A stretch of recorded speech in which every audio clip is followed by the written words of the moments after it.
এবার আসা যাক যে এই কেমো ইনডিউস যে ভমিটিং বা নসে হচ্ছে এর রিস্ক ফ্যাক্টরস বা কারণ কি। এর রিস্ক ফ্যাক্টরস বা কারণ হচ্ছে যে কিছু যেমন পেশেন্ট রিলেটেড ফ্যাক্টর থাকে, কিছু থাকে টিউমার রিলেটেড ফ্যাক্টর।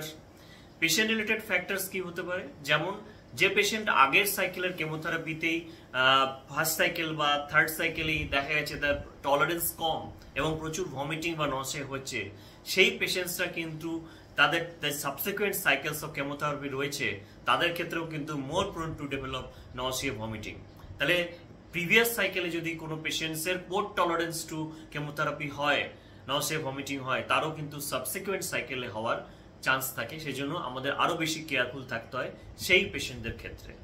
এছাড়া কিছু পেশেন্টের এজ, ইয়ং যে patients less than 50 years of age, যে পেশেন্টসদের কেমোথেরাপি চলছে ট্রিটমেন্টের জন্য, ইয়ং এজে কিন্তু ম্যাক্সিমাম এই কেমোথেরাপি ইনডিউস ভমিটিং বা নসিয়ার প্রিপন্ডারেন্স বা পার্সেন্টেজ বেশি দেখা গেছে। এছাড়া হচ্ছে জেন্ডার, জেনারেলি দেখা গেছে ফিমেল মোর দেন মেল আর more prone to develop chemo induce nausea vomiting. তাহলে মহিলারা পুরুষের থেকে কিন্তু বেশি এই ট্রিটমেন্ট চলাকালীন কেমো ইনডিউস নসিয়া ভমিটিং বেশি হয়। এছাড়া আছে কিছু টিউমারের লোকেশন, যেমন বেশ কিছু টিউমার অনেক সময় প্যানক্রিয়াসের হেডে থাকে, আমাদের প্যানক্রিয়াস যে, বা হচ্ছে অগ্নাশয়, বা হচ্ছে আমাদের পাকস্থলীতে, বা অনেক সময় লিভারে থাকে। কিছু ব্রেন টিউমার থাকে যেমন পশ্চারের ফোসা থাকে, সিএনএস এ থাকে।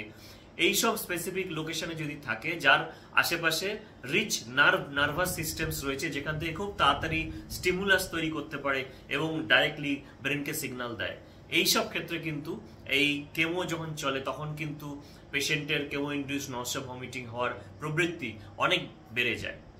এছাড়া অ্যাডিশনাল কিছু ফ্যাক্টরস রয়েছে, যেমন কোনো পেশেন্টের যদি ইনফেকশন থাকে শরীরে, সেপসিস থাকে, বা ইউরেমিয়া, যার ইউরিয়া ক্রিয়েটিনিন অনেক হাই রয়েছে, সেসব পেশেন্টের, কিছু পেশেন্টের যেমন ডিসইলেকট্রোলাইটেমিয়া, ইলেকট্রোলাইট ডিসব্যালেন্স যাদের রয়েছে, তাদের ক্ষেত্রে কিন্তু দেখা যায় যে এই কেমো ইনডিউস নসিয়া ভমিটিং এর চান্স কিন্তু অনেক বেশি থাকে।